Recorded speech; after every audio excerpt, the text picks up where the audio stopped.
Welcome back to the No Tact Talk podcast. I'm so excited to be here, y'all. We're in the last couple of episodes before season 2. Okay. Yes, I do need a break.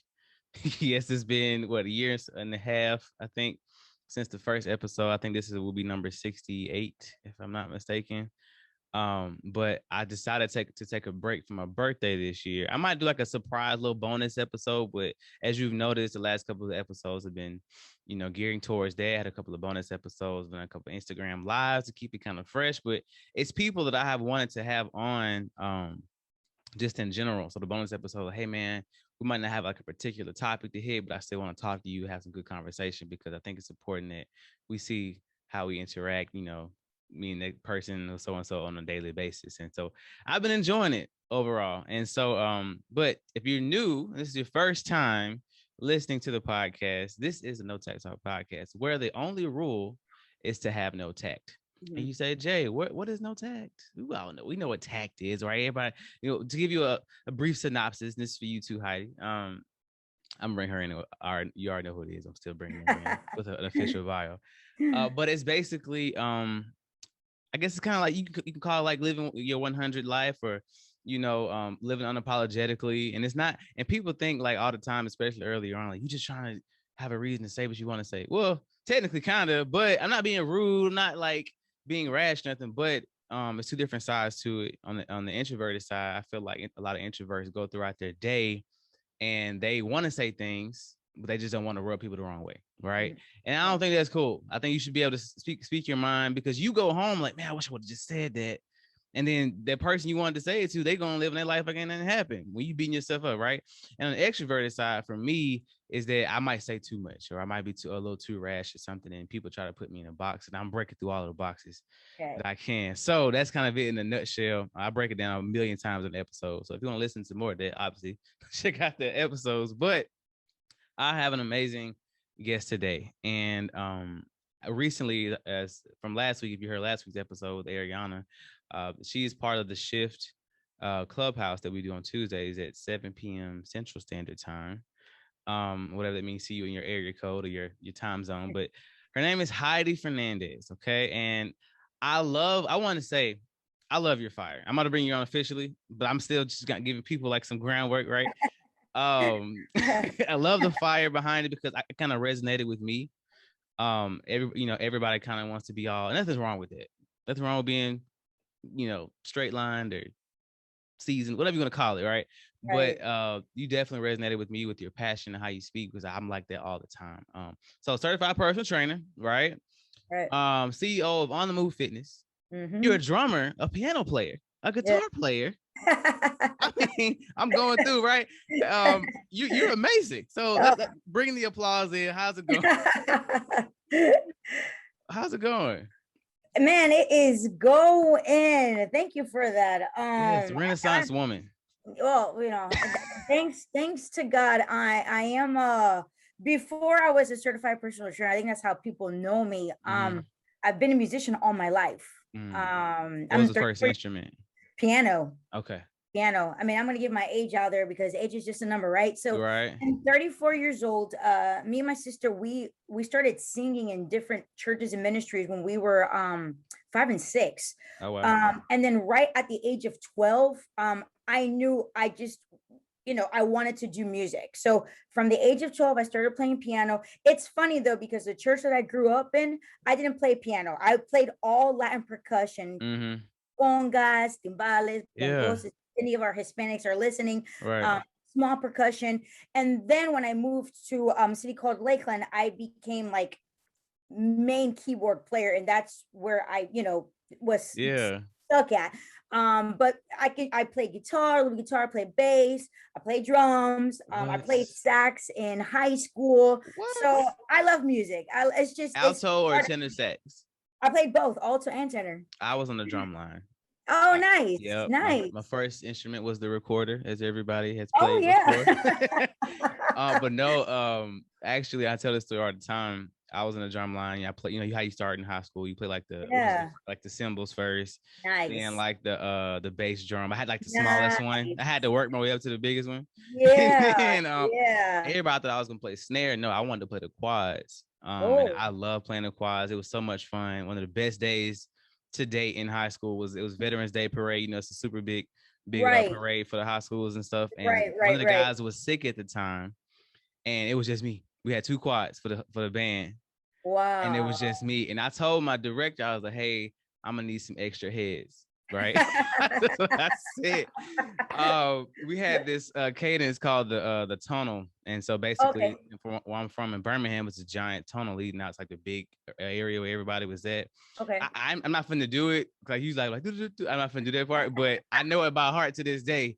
Right. And that was my time to shine because the drum line was supposed to bring us in because it was the tone. It was echoey, you know. I love that. Yeah. I broke 2 heads and it was the horns part of the brass part or whatever. So I had to replace them real quick, you know. But it was so much fun. But anyway, that's cool. That's so funny because honestly, like I play all the instruments by ear. Okay. Except for saxophone. It's the only instrument. And I played bass and snare in high school and middle school, but saxophone was the only instrument that I played with sheet music. Everything else is by ear, and obviously God he's been my teacher and everything. So I can just look, and then from there it's just everything else is history. Did you ever want to be a part of a professional band and go on the road or do something like that, or what? Well, as this will air, it's funny that you say that because right now younger, I never really thought of being what it is, a professional musician, if that's a thing, you know, or travel, you know, as a band with a, you know, we're gonna call a group per se. I grew up in church. I am in church right now. Right. The playing that I do right now is through praise and worship at my church. But for those that are going to be hearing this, our band has been, let's use the word summoned, but requested to be helping a church down south in Florida. So every Sunday until the doors open, we're going to be leading worship, you know, in this ministry. So we can say now we're kind of traveling. Yeah, you doing that resume? Yeah. Yeah, this week is our first tour, I guess.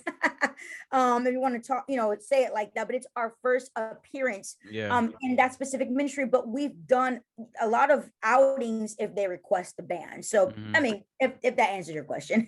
No, that's super dope. I was in a jazz band. I was in a drum corps, and I thought I was I had a band. It was a nice little jazz band around Jacksonville, Alabama, real kind of a small city. And I talked to my buddy about it, and he's still doing it. Shout out to Miraculous Canvas. Okay, that's him on Instagram, and he has like a whole band, and he's living it. And you know the struggle thing, but he got his EP out now, and he's doing his thing. Yeah, he was like the piano player, kind of like the leader of the band. I was a drummer. Nice. And, I loved it, but I think you kind of have to have that niche and that passion, like you know, especially by yourself. It's one thing to have something behind you, but like I shouted to him because he makes the music for the intro music and stuff for the podcast too. Nice. But it's exciting. It's a good exciting thing. A lot of the songs I don't promote that, but I do. We have three original songs that they're in the works. Hopefully by the end of the year the band will have their first official CD, some EPs, you know. Let's see what we're going. So stay tuned, guys. I love it. What's your so you write music? I do write music lyrically. Yeah. A lot of us in the band do write music, but my songs have been the ones that have been introducing the way. Let's just put it like that. I've been writing a couple of years now, and once we get into the show, or we can just mention it here. That's actually something that helped me overcome a lot of hard times in my life. Believe it or not, a lot of hard times in my life. So through the music, through the writing, it really healed me. Let's just put it that way. And because of that healing, I know that the music that's now being portrayed, my music, my songs, I know it's going to be healing to someone else. Yeah, musically and lyrically. So what's your process like for writing music? Okay, well, or is it a trade secret? Okay, I don't think there's a trade secret. I think there is. I mean, Right. So there's people that get paid to write songs, right? That's a job. And I'm definitely not going to diminish that, because people are gifted to write songs. Yeah. You're just gifted in that way. And I grew up in the time of what is, Israel Houghton, Kip Putnam, Ty Tribbett, that, in that era when it comes to like praise and worship, gospel. And then I come from a Hispanic church. So I know a lot of Israel was big in the Hispanic as well. So people are gifted to write songs, and they get paid to do it. So for me, Jay, it has to be a song. A song was wrote out of problems, anger, sadness, and as we're going through the show here. My parents, they're very big in the missions, right? In the mission field.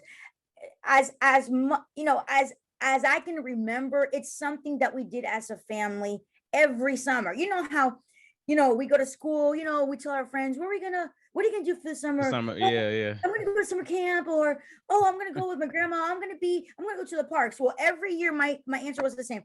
I'm going on a mission trip. Nice. I'm going on a mission trip. I'm going to Costa Rica. I'm going to Mexico. I'm going to Belize. Wow. I'm going to Panama. I'm going to Nicaragua, since I was young. But there came a time, Jay, that my parents were called by God and led by God to be full-time in the missions. So we ended up moving to Mexico. But think of this, Jay. You're taking a 13-year-old girl. I played all your basketball. Friends. Oh, you all in there. Yeah. I played basketball. I was in the band. I left school. I left church. Like you said, I left friends. I left what I knew. Not only that, I left a culture that I knew to a brand new culture I didn't know. Because my parents received the call and they took us over there. So as in that young age, what happens is you become bitter, right? Yeah, a lot of resentment angry. For sure. Resentment. I remember my mom, I said, I'm not going over there. I mean, you cannot make me go over there. Yeah. And she's like, what do you mean you can't? I can't make you. I mean, you're 13 years old. I mean, you're going. Resentment, bitterness, anger. And it came to a point in my life while in Mexico, Jay. I started writing a lot poetry, poems. Writing became my daily living. It became my outlet. It became, the healing for me. Those poems became now, wow, this sounds good as a song. Me and my piano, 13 years old, me and my piano. And the poems, they became songs, because there was the only time I could find some type of refuge in that time of my life. And I was there for about a year. And a lot of the songs that we do now, Jay, we're talking about 13 years old, over a decade ago, renewed, revamped, but with a different sound. But those same songs, they resound with a lot of people nowadays. So I believe what the songs that God had given to me, they're for every season of everyone's life, if you adapt to it. So that's been kind of your way to get through in general. Yeah. Right? I believe in that time of my life, and even now, because I have a song that we launched about 4 months ago, that I wrote it over 3 years ago. And it was now that we were able to sing it. And it was because of something I was going through. I felt the urgency to write it, because it was my only way how to get it out. How did it get out? And it was called His Grace. We fall, we do things we're not proud of. We come to a point in our life that we're just stuck in a dark place, but because of His grace, He can give us that, breath of life every day to wake up and be like, I know you did this, I know you did that, but my grace covers all of that. So I believe that it was such a time as this for the song to be launched, but it was out of a situation that I had gone through in life. That's so good. So I'm assuming you were raised up in the church, right? Yeah. Yep. So I was too. My dad was a deacon. My mom, she's, oh my goodness. I'm gonna tell this quick story. So it all comes together. Right, I'm kind of scatterbrained sometimes. Right. So, I had this goldfish. I think I'm on told this story one other time. I had this goldfish. Me and him cool. I'm like in the 7th grade. My goldfish. Come home, feed him, take care of him, right? I'll never forget. It was like 11:14 at night. I happened to get up to use the bathroom. Okay. And the fish was dead. Okay. Fish was dead. So I'm like, oh my gosh, mom, goldfish dead, blah, blah, blah. So we finna throw it away, the little ceremony you have for the fish, right, for the toilet. Right. And she like, did you pray over it? I said, no. I mean, come on. I mean, she said, you pray over it. I said, well, no, I it's a fish. She said, it doesn't matter. Pray over the fish. I said, okay. I pray over the fish. And I was sincere. I was crying. I was sad. Like, that's my fish. I don't know why I love this fish so much, but whatever. Right. So the fish started moving again. Now, even still looking back on it, I ran through the story in my head multiple times. And I'm like, ain't no way, because I was shaking the fish. I put in a new fresh thing of water, had a new little tank. I said, he had plenty of opportunities to move. And people laugh at me with this story, but I know, like, for a fact, that fish moved because I prayed over it. Now, it died like 2 days later. It died 2 days later. But I'm telling you, that fish was dead, Heidi. Wow. And so that really kind of, and I'm gonna get to my point in a second, but that showed me, like, okay, for sure God is real. Like, this is first of all, I'm scared of my mom, because she made, and then second of all, that kind of definitely strengthened my resolve and my faith. So as I grew up, I tell people I had to relearn what it meant to have a relationship with God, because so much of my faith was involved with my parents. Wow. And my uncles and my aunties and stuff. So, like, I went through, like, of course, a crazy season. Yeah. I tell people, so I had to relearn, or re-come back. I kind of the right way to say it, but to Christ, as far as having my personal relationship with him. So, like, do you feel like you've had that moment, or do you think that it's just been kind of consistent being raised up? Do you think you ever had that moment, or what? Oh yeah, plenty of times. Not only did I grow up in church, I went to a Christian school. So, wow. So the church, God, it was around me. I mean, but it was a lot, right? It was a lot. I got saved in a Christian school. It wasn't even through church. Of course it was a lot. I think what that path that we kind of like gear away from was definitely that time in my life that I was taken to a place that I'm like, but why? This is not my calling. Yeah. I mean, like, this is the moment, God, this is not fair. Like, I mean, really, you think it's fair? You're going to take this girl out of what she knows to some country that she doesn't even know. I mean, really, God, do you think that's right? You know what I mean?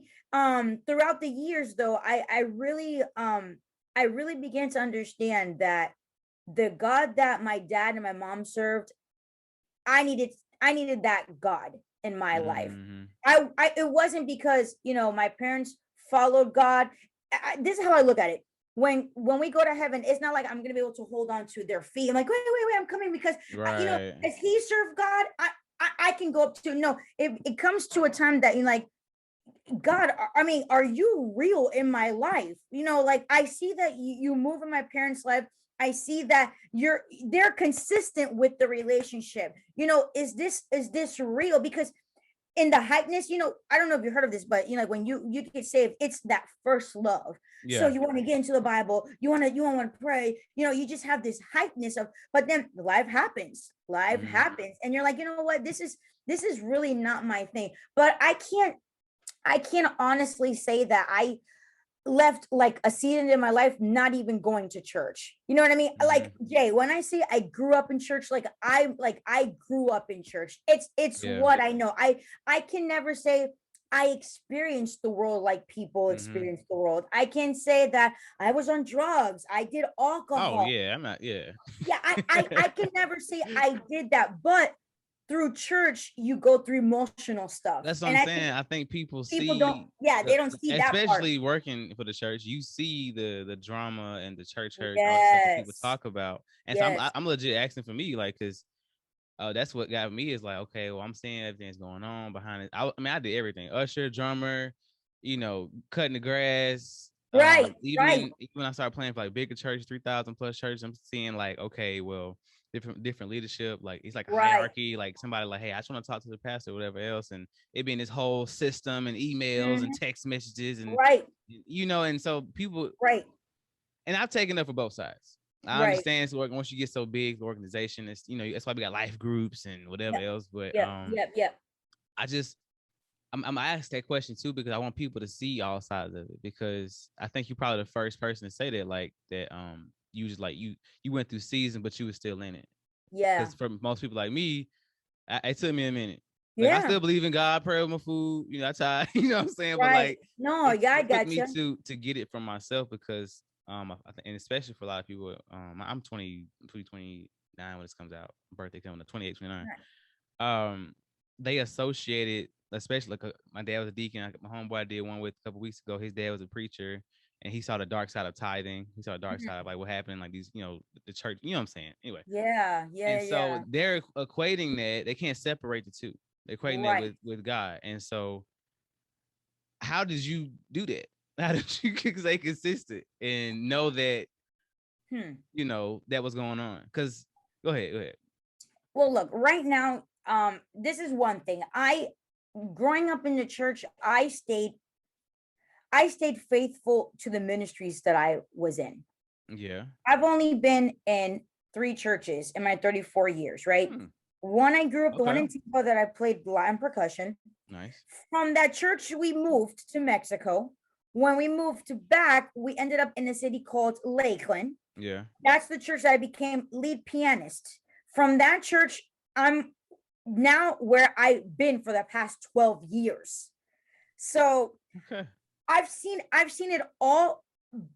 Right now, the ministry that I'm in, I'm considered a pastor, part of the pastoral team. So I'm a pastor at my church. And have I seen it all? I have seen all.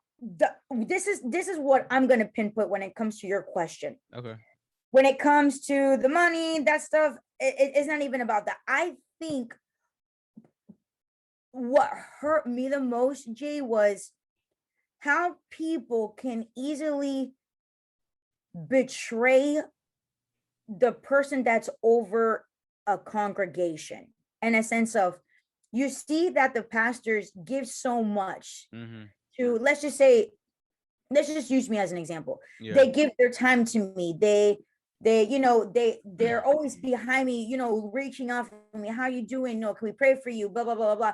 And then the moment of truth comes, then I say something bad about them and I leave.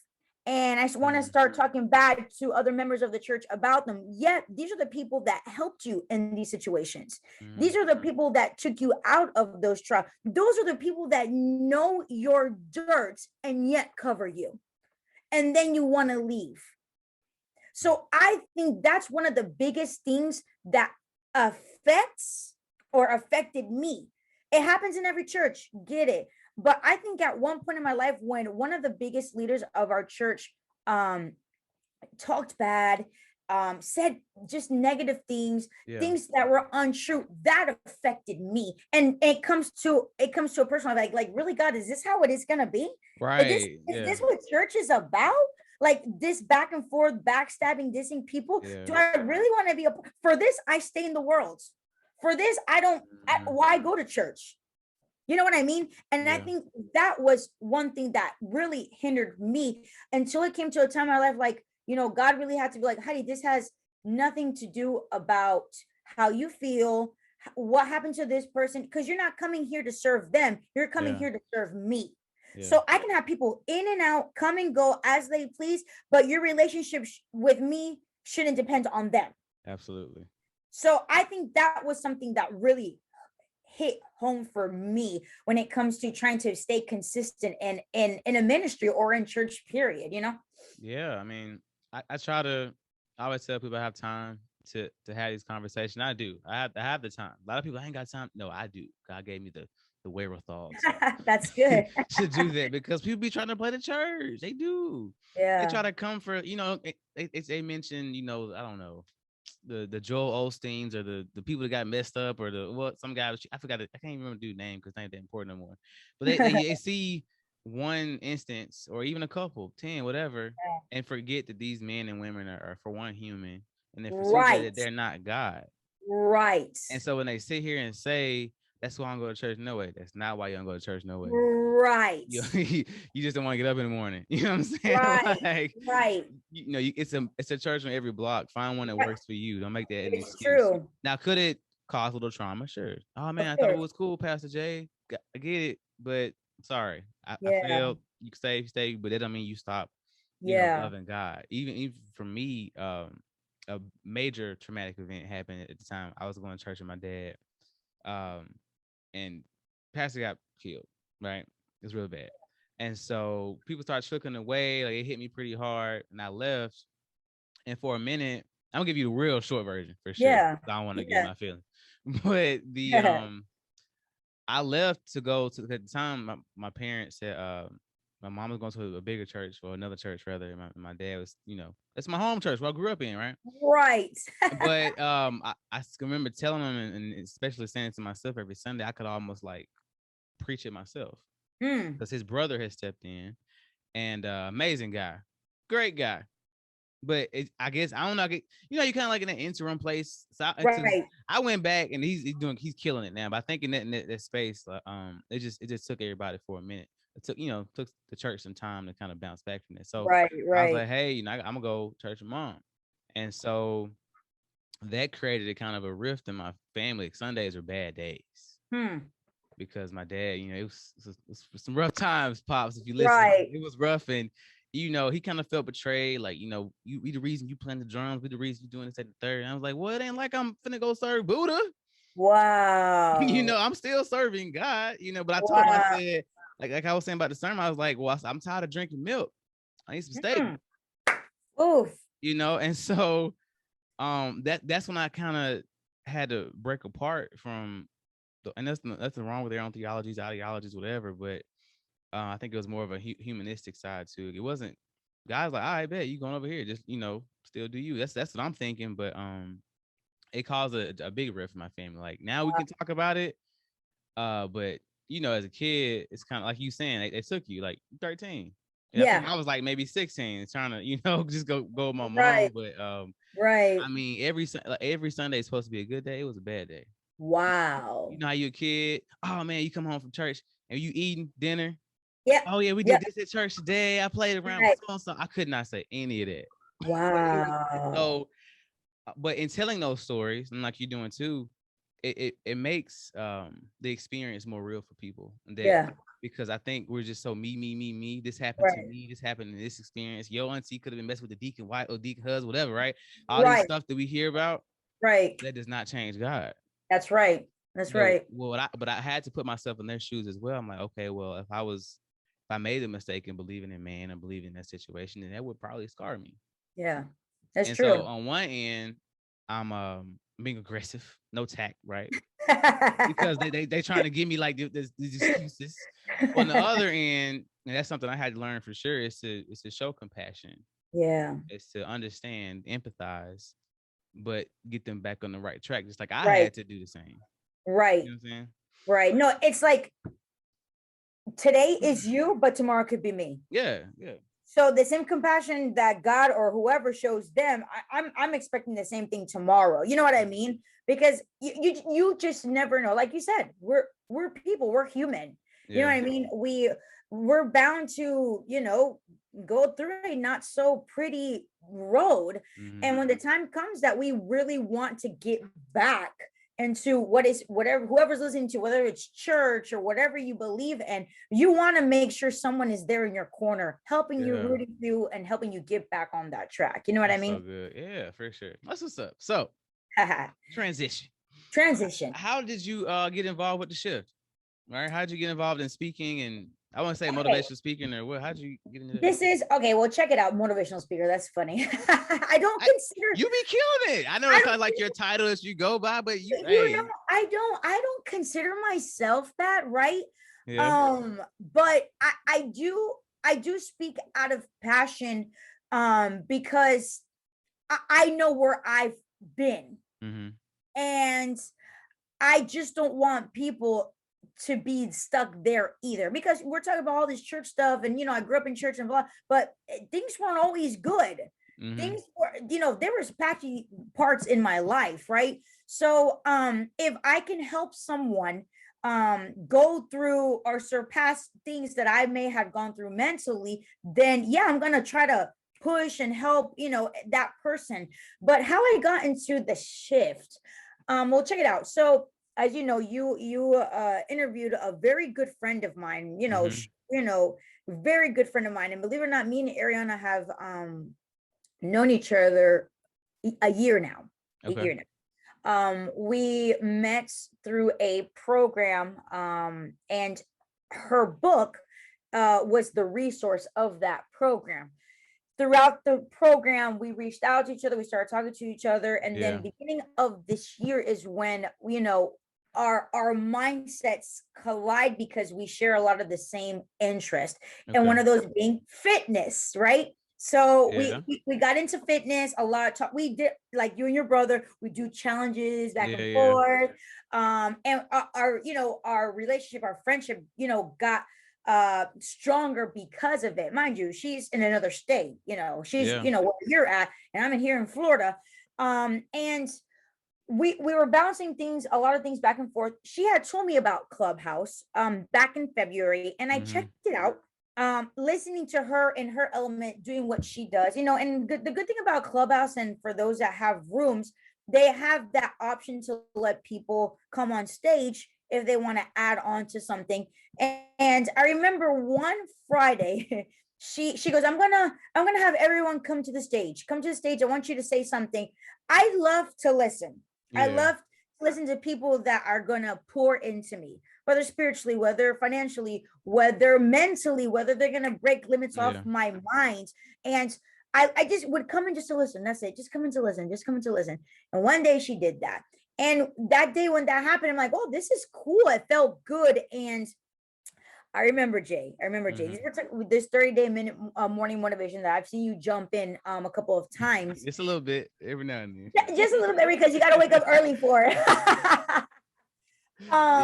I remember she was going hard one day, and I was in one of those conversations, and Coach Vic was actually there. And I told her, sometimes when you bring up people to the stage on Clubhouse, they don't ride that same wavelength, like kind of keep up. And I told her, I said, Ariana, you know what you should do? You should create a room of panels that are like-minded, like you.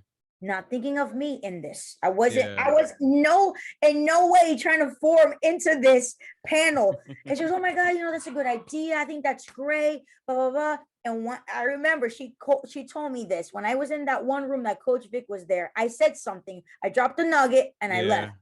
And he's like, yo, we need to have her on as a moderator. And from there, it was history. She decided to create the shift. That's how I was honored to find out about you and the rest of the moderators, and nothing. Then I became part of the shift out of a push from someone else. Because guess what, Jay? And for those that are listening, sometimes we're not going to be able to get out of our comfort zone unless someone pushes us or kicks us out of the box or tells us, you know what? You got value, you got weight in what you say. Maybe you don't believe it. And I'm that type of person, Jay, that I could hype someone else. I could push someone else. I can lift someone else up. I can see the value in someone else. Not that I don't see it in me, but I don't put that time in me. That same energy I put in a person, I may not put it on myself. So I believe that we have these relationships, these connections to pull out the best, or things that we didn't even know we carry. And we're like, oh, this aha moment. You know what I mean? So one of those reasons was because of Ariana. Shout out to Ariana if you're listening. And people like you and Coach Vic and many others that you're like, wow, what you say carries weight. You know what I mean? I'm like, okay, well, maybe what I do say has some of importance, but only because of experience. Not because I read this, not because I only studied this, not because someone told me, it's because I experienced this. So I can talk about this because I went through that. You know what I mean? So I think that's how I was able to get part of the panel of the shift. So I'm excited to be part of that. Okay. So how do you feel when you're done? Right. So how do you feel like after the hour, or you go speak somewhere, or you might speak at church or something, right? What is the feeling after you get done? My feeling and overall is me personally, definitely it's like you're on a high. Let's just put it like that. We're on a high. But for the other side of the coin, like we say, is I hope people understood or grasped or believed what I said. I hope that with what I said in a setting of Clubhouse, the shift, and you know, I don't really preach, but in a speaking engagement or what, or just motivating, is was I impactful? Was I productive? Did my message get through? Does it feel right though? Does it feel like what you said? It was like, to you, does it feel like you're in your element? Oh, I'm gonna say yes. Yeah. I'm gonna say yes just because I believe what I'm saying. Yeah. Because for So me, I started the podcast because I had so much to, like, we let's say we read books, we pray, we go to church, we were getting filled up, right? right. And so for me, my way of getting it out is the podcast, is speaking Oh, to people, is and I tell people all the time, I created this podcast for selfish reasons because I could not sleep at night. I got to a point to where I was building myself up so much behind the scenes that I'm like, wow. what am I doing with it? And you could call Right. it being like a pew Christian or whatever, having your assigned seat, but never going out into the real world. Wow. And so, like, once I started doing that, and you come up in church, you're gonna be a preacher, you're gonna be a deacon. People always put stuff on me. I lie, huh? But but I tell people, like, it became this is my ministry for me. And even if we don't ever talk about God on one of the episodes, like towards the end, like for us, we're still gonna do a scripture. So no matter if we talk about umbrellas for an hour, we're still gonna end up in a scripture, right? And so, like, I still wanted to let people know, like, for one, Christians ain't no anomaly. Like, we real, we go out and have fun, do different things. We're not just around here just praying over everything we see. Right. But for two, I almost say feel empty, but I feel like I'm done for the day. I feel like I'm complete. That's how I feel. You know what I'm saying? Like, I feel like when I do a shift or something, like I might be tired.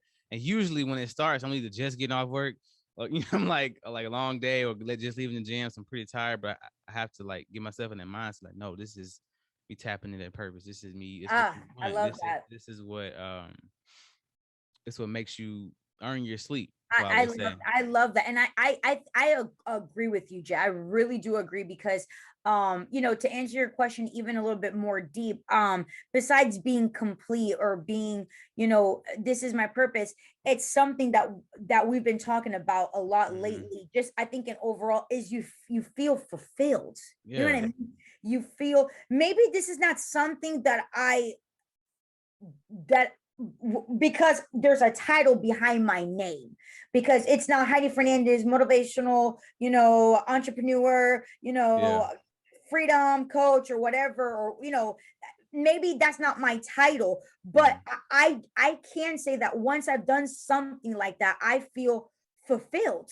I feel encouraged, not only because I'm have that mindset of, like, I hope that person or they understood, but I feel fulfilled because it's like I'm speaking to myself. Yeah, exactly. You know what I mean? I feel like this is helping me. This is motivating me. This is pushing me. And it sometimes is like, wow, Heidi, wow, you said that. And it's like, okay, I need to apply what I said to people to my own self. So I feel like it's not just a fulfillment, but I think it's a new type of level of, I don't want to use this word because I'm trying to steer away from, the Bible, but it brings you a new level of faith. Yeah. It does, because we do things in life not consciously knowing, we turn the light on knowing that it's going to turn on.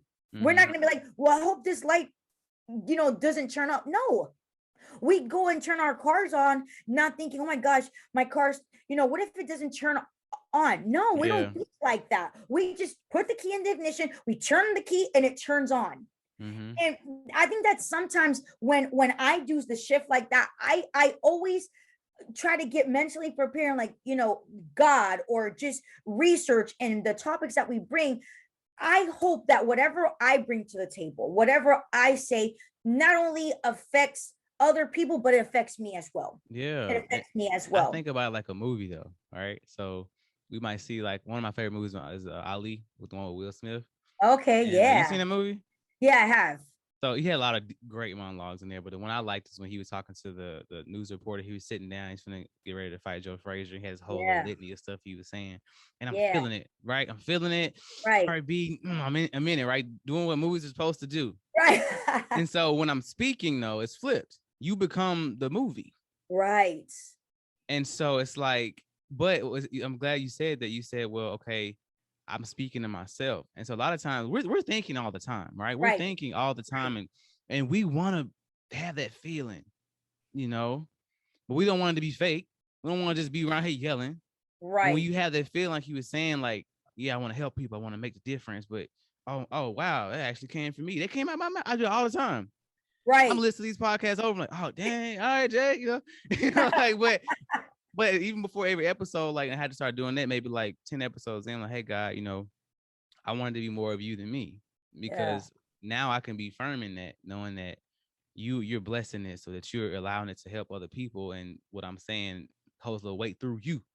Right. Not through me. That's another reason why this is an interview-based podcast, because I don't want it to be all about me.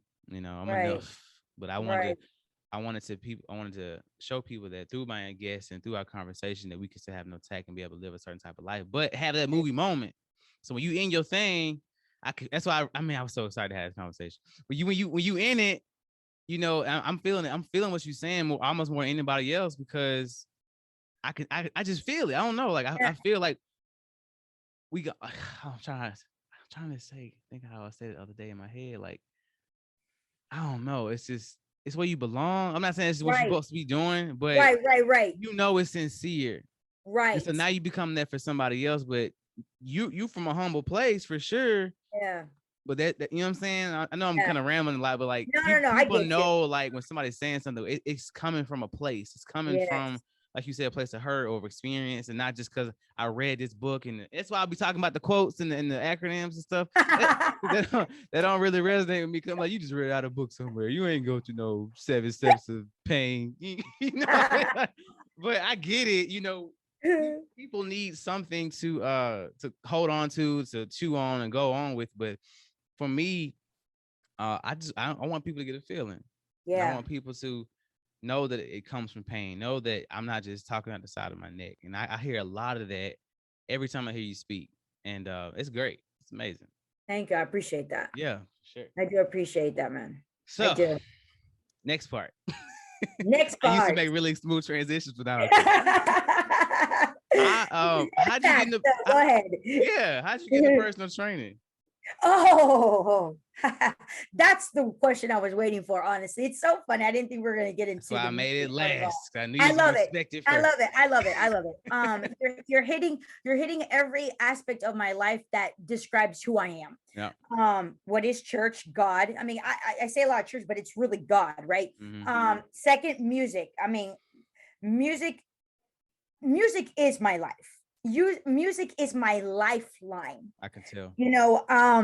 I have a I don't want to say like a conference or a seminar. I had a workshop, and it was called Designed in This Environment, right? And what is praise and worship? What is music? What is just okay? What is just, forget that. What is just playing? Yeah. What is just, there's a saying that says, when words fail, music speaks. And there comes a time in my life, Jay, during those hard times that I just couldn't talk.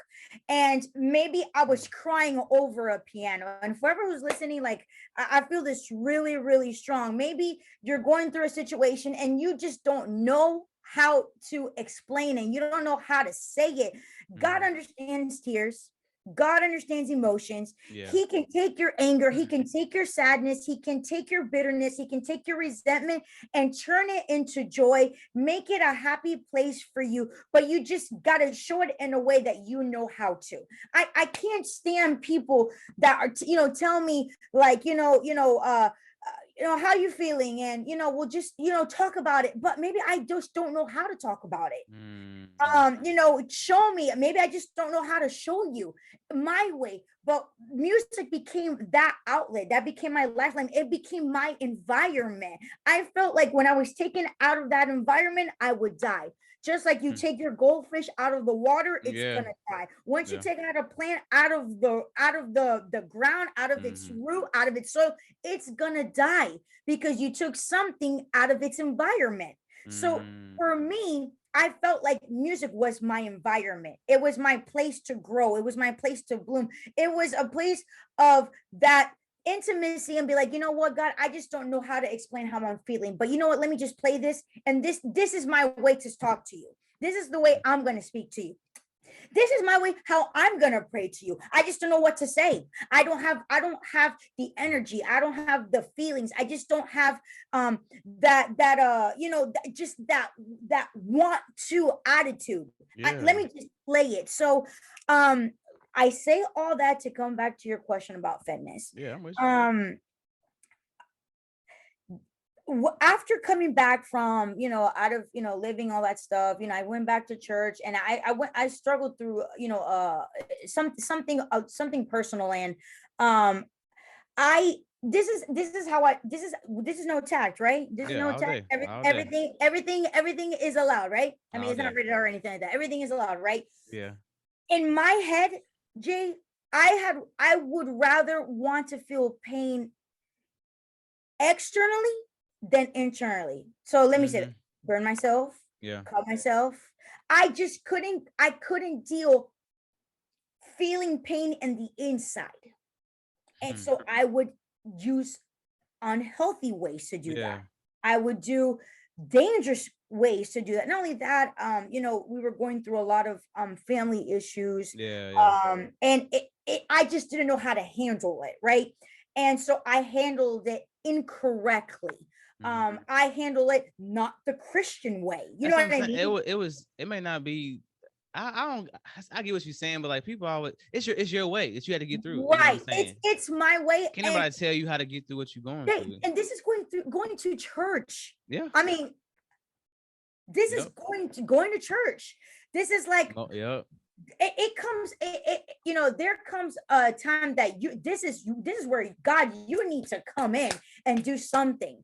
Because I knew that what I was doing was just not right. It wasn't godly. It was just not right. I'm hurting my temple. But it came to a point in my life that because of those situations, then emotionally, this is where the fitness comes in. I started just eating a lot, and comfort food, and I feel bad, so let me eat.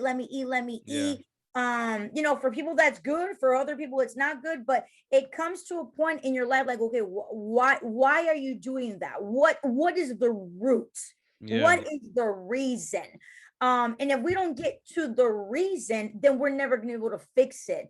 So I started working out. Okay. And I felt so good. For example, I went through a problem in my life, about 2-3 years ago.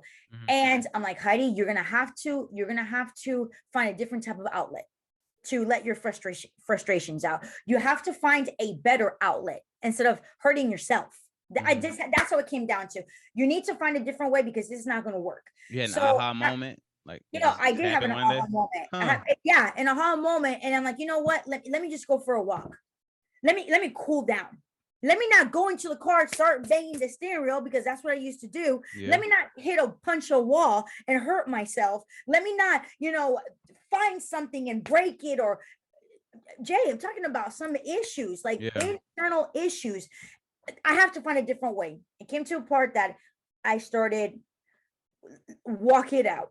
You know what? Just walk it out. Let me just walk it out. Let me blow some steam off. Okay, this is good. I felt good. I felt good because I felt that I was being not only letting my outlet out through that, but I felt like I was getting stronger physically. So I'm like, you know what? Maybe it's time to sign up for a gym. Yeah. Only thinking, Jay, not because I wanted to get, look good, lose weight. No, I needed to find a place that I can let my frustration out. Get that iron, like we know, and just take it out in the weights, and just take it out in something that will ground us. So I started going to the gym, I started working out, and I felt another type of lifeline. I found another type of support. I found another type of environment that could help me not only physically, but emotionally, mentally. So that's how that started. And then I became my own, I began my own weight loss journey 2 years ago. I knew the food part, I knew the working out part. I just needed someone to show me. So I reached out to a coach that he's still currently my coach right now, and he put me on a plan. And and within months, I had lost a lot of weight the right way. Yeah. The correct way, the healthy way. I was depressed. I lost a lot of weight, depressive situations, the wrong way. We're talking about, this is not the correct way, Heidi. You can't be frustrated and get depressed and start losing weight the wrong way. I started doing it the right way, and that helped you. Within the year, I had lost a lot of weight, and that became another aha moment. And I was like, you know what? If fitness did this much impact in my life, what more could it do for someone else? Maybe they're not physically fit, but what if they were to take out their frustration or take out this anger in something positive, something healthy, like working out or exercising? So in that time of the pandemic, I decided I wanted to become a certified personal trainer.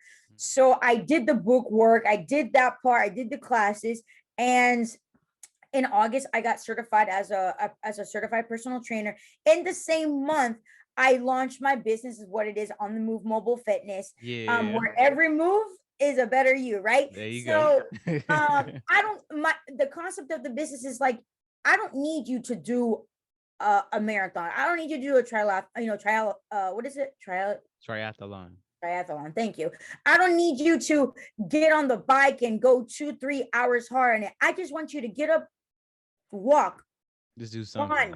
Yeah. Be active, because every move you make today is a better you tomorrow, physically and mentally. So On the Move Mobile Fitness was launched. It's going to be a year that's been launched, and my focus is just, if fitness was such a powerful motivation for me, such a change for me in my mind, I want other people to feel the same way too. And that's where certified personal training came. That's where training became something more than just, I can make you look skinny, I can make you, I can make you get these guns. It's more than that. It goes beyond that, because now your self-confidence grows. Now you feel better about yourself, not only physically and emotionally, but now mentally. Now you feel like this new person, this new you comes out, because you started to create this habit of wanting to be better by just exercising and working out, not because of the looks, because you authentically and organically feel good about yourself. And that's where it is. That's where it is. It's more mental though, right? Motivating than it is physical. It's more mental. Let me tell you something, Jay. I could show you, and you work out, you're in an army, dude. You know how this goes. I could show you what you need to do, whether online, virtually, in person. But if your mind is not right, if you're not ready mentally to make that shift in your head, you won't be able to see the real changes that you need to see. Yeah. Because now you see your body moving, you see your body changing, but now does it go beyond that? Like, well, once they stop working out with you, you go right back to their regular habits because their mind wasn't changed. Exactly. Yeah. But have you ever seen somebody that after they've lose a bunch of weight and they get toned and their muscles are defined, do you hear them complain like, I hate how I look? And I mean, there's some people like that. Yeah, we ain't gonna talk about them. We're not gonna talk about that. But between me and you, I'll tell you about me. I was weighing 180, 185, almost 190. And let me tell you something, when I got to 150, 140, 130, you better be dang sure that I was feeling a lot better about myself mentally, because it takes a mindset to make that happen.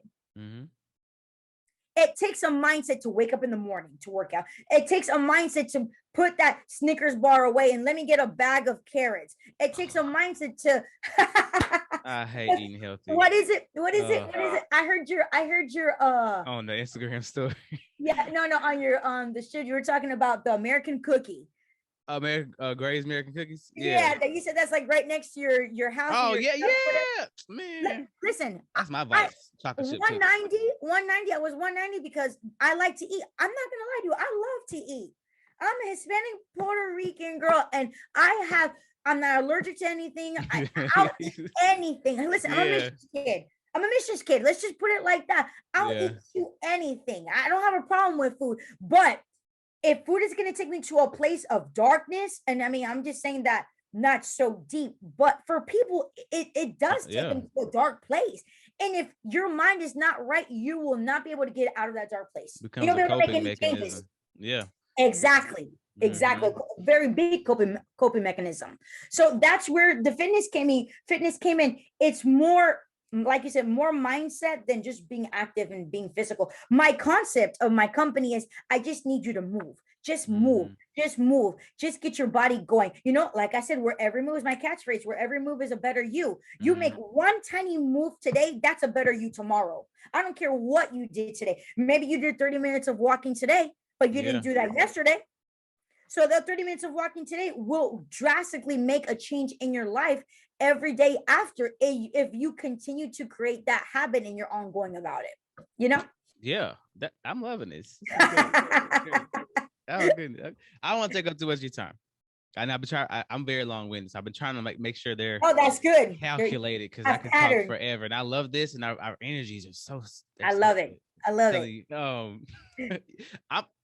have to listen to the early episodes. Man, I feel like I've come so far. I know I'm not trying to pat myself on the back, but I used to be everywhere. So anyway, the only two I guess hard points or segments that we have here is the scripture, and we have the superhero question.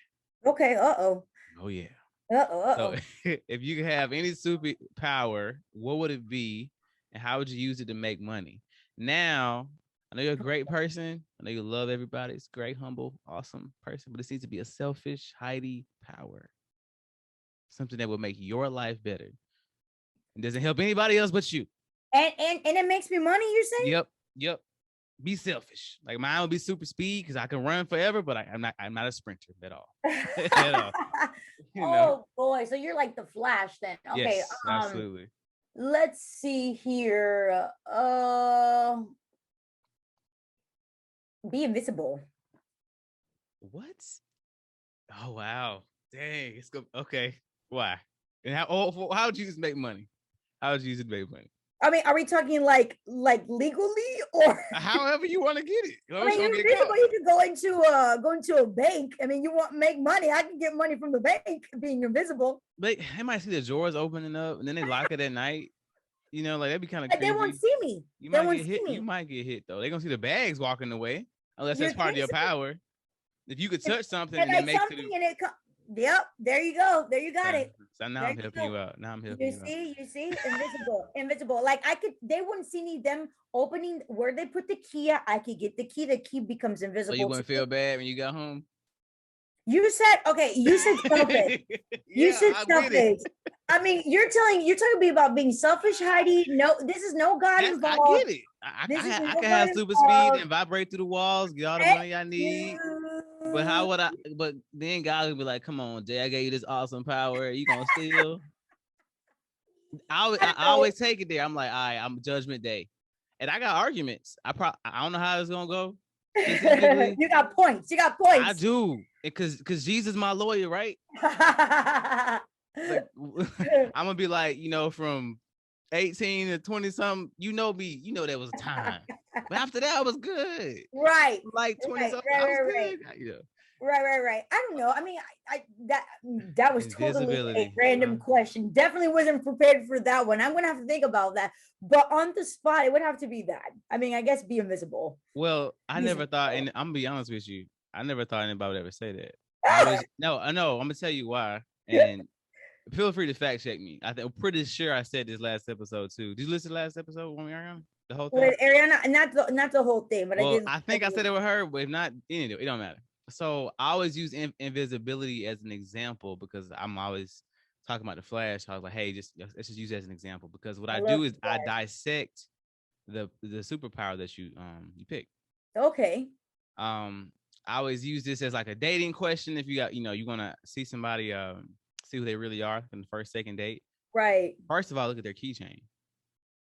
Key fob, telling you the gym membership never use, the one little thing from New York, the little keychain they got from their cousin, something, whatever, right? Just whatever.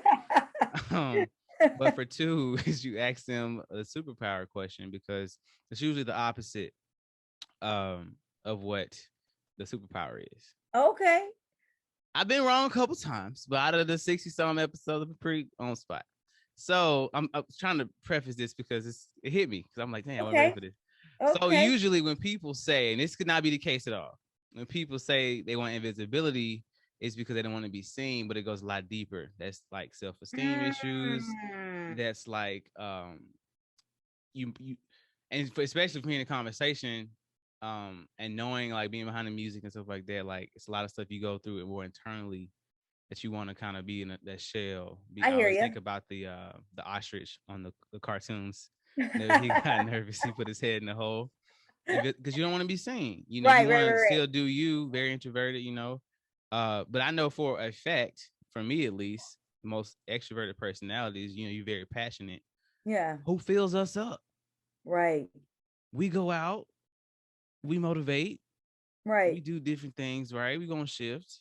Right. But even we could have a boo, a husband, wife, whatever else, but they don't really get it. Right. You supposed to love me. You my wife. You supposed to love me. You my right. Right. And I feel like who was motivating me? And I'm praying. I'm doing everything I need to do. I'm reaffirming. I'm not like I'm spiraling nothing, but that's real. And so is that kind of where it said like kind of like the I mean, look, I'm not trying to put anything on you, but I just have to analyze. I think I could be an introvert and extrovert for different scenarios. I guess for me is I don't mind being behind the scenes. I don't mind being I don't know, in a period of isolation or being invisible because I don't want to be seen. More or less. I think it's more I know that my time is coming and I'm just soaking in the moment, soaking in those moments or waiting for that moment to happen. So in the meantime, let me do me here where I'm at and not just get ahead of myself. You know what I mean? You're supposed to be uncomfortable though, Heidi. Oh, even when we was talking, you was like, oh gosh, I knew this was coming. Or let me tell you something. Like Ariana, go ahead. For those that are listening, this is I don't do this. I don't do. Oh, there's a difference. Can I do this? I can't do this. You rise to the occasion for sure. I don't do it. I don't do it. You're absolutely right. I am doing something out of a comfort zone because I don't do stuff like this. You're absolutely right. I can get on a stage and play you to death on the piano because that's what I do. That's just you're in your safe place, your environment. That's my environment. Being in the gym, that's my environment. I could do that with my eyes closed. Things like this, I you know what it is? I just don't. I had never seen myself doing something like this. It's something to that. It's new.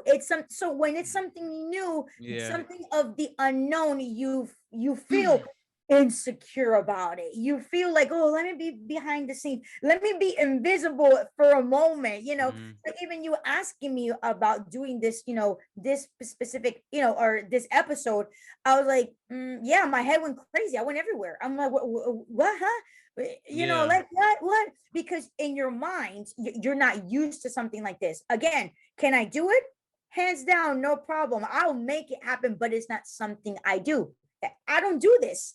I don't do this. So that's where it comes in. Like, I can be insecure for certain stuff because it's the unknown. It's new. It's new to me. It's not a norm for me. Okay. Okay, I think I'm gonna stick with it. That's the point. So I mean, superpower anyways. you rise up to the occasion. Yeah, I do. That's what I'm saying. You said it yourself when you said, hey, you should probably do this with more people, more moderators. You weren't even thinking about yourself, right? You're very humble for sure. But when presented with the opportunity, you like, oh, I'm down with that moment. Let's go do. You know what I'm saying? And that's amazing. That is your superpower. Get out there, man. No, that is your superpower. Because I told her, I told her this last episode too. I said, I'm never not nervous for any type of speaking engagement. That's good. Now you can give me a microphone. I could go do anything. This is my superpower. Run on mouth. Right. But even I said even on the other couple weeks ago when I was informally over the shift, leading or whatever, I was so nervous. Why was I so nervous? And I do this type of stuff all the time. Right. And even getting guests, even sending emails, like even because I know it's something that when I get done, like now, I'm like, yes, I'm good. Right. But it's just the anticipation of that's what it is. So I get the anticipation, the preparation. I'm a type of person. It's funny because you said this in one of our episodes in the shift, like, Coach Vic, he's like a planner, and I'm like, yeah. So am I. That's me. I like strategic plans. I like where we're gonna go. And I feel like if I don't have it, I feel lost. You know what I mean? Yeah. So I think it's just, for me, it's definitely anticipation. The preparation, I want to make sure everything is good, is perfect, for the occasion. And I feel like I do that a lot for people. If we were to consider facilitator as a superpower, that's definitely something that I am. I love to be a facilitator for people. Just help and serve in whatever I can. If I have the ability to do it for you, then I will. So that's something on the side that I would say. But I think it's more like you mentioned, like you're nervous because you're anticipating what the outcome would be. You expect that this is going to be a amazing show, even though you've done this 60 shows in, and you still have that, like, this one's going to be good, this one's going to be good. That you have to think like that. And then me as a guest, I'm like, I hope I bring what I need to bring for the audience to hear. You know what I mean? And it touches somebody. One. That's my only prayer. That's it. If it's two, great. That's all I care about. If one episode affects one person, I'm good. And we've been doing okay. We're getting up there, but I'm still like, all right, God, it's what I'm doing and being consistent. Right. This ain't like no 10 episodes. I'm trying to sing out. No. So many people ask me about stuff about podcasts. I want to do this. I want to do that. I give them the whole setup. Where's that, bro? Where's that? That's how you know it's real. Cause I tried so many different things. That's right. So many. I tried to draw. I tried playing the piano. It's one right there. It's one right there. And I got the little. I'm still kind of trying. The iPad, and it'll hit the notes that you're playing. Oh yeah. I forgot what software it is, but I'm still trying. But like, it's just because I want to do. But it's not like a passion or something, right? It's not like a passion, right? I hear you. Anyway, last part, and we're out. The scripture, patented process of the No Tact Talk podcast. I want to give people always the translation. I've been doing the new international version this week. It's very important that you know what translation you're reading. If you see a scripture, somebody sends you a scripture or something, go look at two or three others. I always do that. Yeah, somewhere between like the Good News and the KJV, right. Somewhere in there. You be right. So this is a scripture that I definitely think has something to do with the conversation. The person I would obviously have it ready before I pray over it. And I think it's just the kicker, and I'm still doing good because it's still like 60-some episode. Nobody's ever gotten this scripture before in the podcast, and nobody ever will. And I always tell people when I run out of scriptures, we're gonna be like Jesus wept. At like 1,000. I don't know. I'm just gonna go straight into First Kings and you be God. I'm gonna try to make it roll. I don't know. So but it is Isaiah 40, 30 and 31. And it says, every youth grow tired. I'm sorry, every youth grow tired and weary, and young men stumble and fall. But those who hope in the Lord will renew their strength. They will soar on wings like eagles. They will run and not grow weary. They will walk and not be faint. So I'll kind of say what I get from it. You do the same, and it will be out of here. Cool. You need time to think. So Ace let me go first, and I was like, no, you go first. So it's very obvious part here, as far as being weary and having hope in the Lord. But I want to talk about the soaring part. Okay. You ever read the book Soar by T.D. Jakes? No. I might just send it to you if I can find it. I think I'll do it. I'll be waiting for it. Let me write that down. Send Heidi. And it's the part that I don't edit out. Send Heidi. Everyone's gonna listen to it. Now you're on live, and now everyone is gonna be holding you accountable. So good. I will. Please, yes. Don't edit this part. Yeah. I'll make sure it's a really good book. So basically, it's about soaring, but it's how we soar. It's the process of soaring. Okay. And I listened to this it's a Netflix series. It's talking about like prosperity gospel. It's something, but it's talking about we go to church to hear a yes and to feel good. Right. But very few preachers talk about the no. That's why I put in the group, like, talk about no. Talk about the valley and talk about, the sucky part of being a Christian. Right. The walk with God. And we're not even talking about sacrifices, like, not doing adulterous stuff, all the stuff you hear about. We're just talking about your own personal walk and the growth that it has to take place to get a stronger relationship. Right. Because I can bring you to Christ right now, right? You save, Jesus' name, do the whole prayer, you save, right? That's it. You in heaven, done, right? Right. But I tend to think that people want more and out of life in general. Mm-hmm. So God's like, yeah, you saved all day, every day. You got your seat in heaven, little mansion on top of you, good. But while you're here, do you want to soar? Do you want to go deeper in me? And I'm not going too far left and saying you ain't got to speak in tongues, bro. You ain't got to do all, whatever. Your gift is your gift. But God wants a stronger relationship with you. He's waiting on us. Me, you, everybody who listening, even if you don't not even saved, he's still waiting on you, dog. And so that's what I got from it is he talked a lot about, it's about business minded stuff too, but it's about soaring and having that mindset to maintain, because we start on the tree, we're flapping, okay, and once we're in the air, we still gotta soar. We still gotta be like that kite. And every now and then you see eagles, like you see like a regular pigeon, they gotta do it every couple of seconds. they can soar a little bit, but an eagle can just glide. For like 2-3 minutes. He'll catch a gust of wind and then another 2 or 3 minutes, right? And it's really just, that's what kind of resonated with me, because we will feel weary. We will, everything we talked about today, we will, go through those seasons. But it's so great because you're an example. I don't think I've had someone like this on the podcast that's saying like, hey, like I was still going through the motions. I was still going to church and, feed my soul, but it just wasn't like sticking like I needed it to. But I stayed true with it. That's right. And so I allow God to transfer. Just like working out, just like, oh my God, trying to learn to play the piano. Whew. It's rough, right? And so I only had the fingers for it. My hands kind of small anyway. But that's what I get. That's what I got from it. And it's just to know that through those seasons, God will be with you. So that's my part. What you got? My turn. Okay. I've heard this verse many times, right? And you know what the funny thing is, like it's you pinpoint two words that really stick, because you could read the Bible and read the same verse 1,000 times and you still get some type of interpretation of it, right? That's the good thing about the Bible. That's why it's living, it's always ongoing.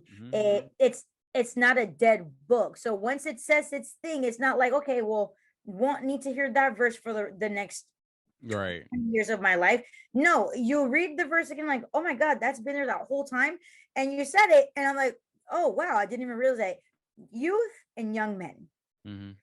It doesn't say old people, it doesn't say the elderly, it doesn't say the ones that are, senior citizens. Young men and youth. That just tells me that even people like us at a young age, we have the stamina, we have the endurance, we have the strength, we have the energy, but yet God knows that we're going to go through a time of weariness, and we're going to go through a time of being tired, even being young, even being in our youth. So that part that pushes into us soaring, you use an eagle as an example. I think of like an albatross. An albatross is one of the biggest like birds that have the longest, absolutely, the longest wings. So do they soar a lot because they have big wings, or do you need to flap a lot because they have big wings?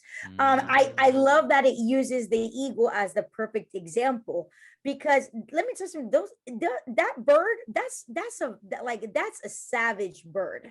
Like that's a savage bird, and sometimes that's what's gonna have to take in our youth. Sometimes it's going to come to a time in life that we're going to have to be savage in situations. And I say that in such a positive way. We can't just let anything tumble us. And I really believe that we're living in a generation right now, Jay, that, you grew up in church, I grew up in the church. We have roots, we have foundation. People nowadays, this age, this generation, they just let anything, let them wash them off of, like, it's like they're grounded in sand. You know what I mean? No, let's get into the dirt. And I really believe that this generation that we live in now, it's like, well, this offends me. They're grounded in trauma, because trauma is popular. Yeah, they just want to feel. They don't know how to feel in the right way. Exactly. So that, and I feel like if they have people, things like this, like podcasts, like the tools, your YouTube links, your book, that would help them be grounded, they won't, when it comes time to be weary and tired, because the time will come. It says that, you just read it. It will come. We have to be able and be ready to outlast that weariness, outlast that tiredness, and not just give up in it. I use this example in one of the clubhouses in the morning, and it was you talk about the eagle, about soaring, and it automatically went to a plane. Like, I thought about a plane, right? The good thing about eagles is they will soar over any type of weather, any type of problems. They will soar over. They're like, I'm too good of a bird to be soaring underneath this. Let me elevate myself. And it's the same thing as a plane. There's only 3 ways a plane can fly. It will fly over turbulence, over thunder. Let me go under it, and let me just, it's gonna take me forever to get to where I might get to, or you're just gonna go straight in the eye of the storm. You know what I mean? You have to be able to know what area of your life you're gonna be flying over those situations, and be like, let me put this plane on autopilot. Let's just smooth sailing in the air, and trust God, and trust what you've learned, and trust what you've believed, that you will get through this, whether you're weary, whether you're tired. We're going to be soaring. Everyone that's listening here, whoever is listening, we're going to go through a time of being weary. We're going to go through a time of being tired. It's going to come. Now, what are you going to do about it? How are you going to react towards it? Are you going to do like what Jay said, what the Bible says, what the scripture said? Are we going to soar? Are we just going to be like, let me not be an eagle today, and let me just walk on the ground? No, they don't do that. Don't be a pigeon. Yeah, don't be a pigeon. Don't do that. I fly with the eagles, soar with the eagles. Don't even be a hummingbird. You can't keep up. hummingbirds. You love look at a hummingbird. It's a That's good true. Google search. You know, there's certain birds that can't reach those type of altitude. Nope. But the hummingbirds, they scatter. Yep. They everywhere. Yep. They can't even land for too long or they'll die. Isn't that crazy? That's right. Look at that. That's a perfect example. So what type of bird are you today? I mean, if you got anything out of this podcast, what bird are you today? What type of bird are you today? That's so good. Okay. That's my take on that. I can't wait. Hey, this gonna come out tomorrow. Oh, wow. Okay. I think. Maybe Wednesday. Okay. I have the audio done, but I don't know about the video. I gotta put them out the same. So it's gonna come out this week. Let's say this week. No rush. But I like it. I'm pushing one to the side, but I'm trying to be done in July. But I want to make sure because in June, like it was anyway, it was crazy. But thank you so much. You got it. No, thank you. So I thoroughly enjoyed myself. Thank you for giving me your time and your stories and your life. I know this will bless somebody. It definitely blessed me. So the one person is already done. The one person quota is already done. So it praise definitely God, Dad. For sure. We did it. We did it. Any last thoughts before we go?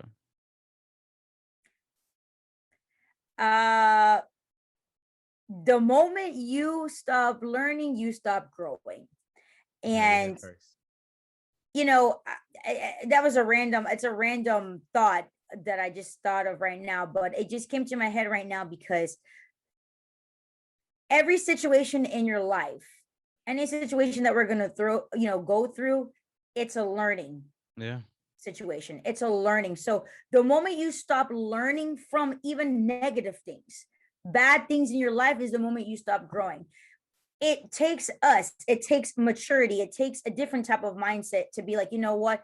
Am I going to still stay stuck in this situation that I am, or am I going to elevate myself and push forward? So just remember this. The moment you stop learning, you stop growing. So always continue to grow. You know, podcasts like this that are so informative, so inspiring, so motivational, so passionate. I just encourage you guys to keep listening to Jay's No Tact podcast, and let's just continue to grow everyone and push each other to be better, just to be better. I appreciate that. Yes. All right. So this has been another edition of the No Tact Talk podcast. As always, a reminder to live life on purpose and always live a little no tact in your life. Peace.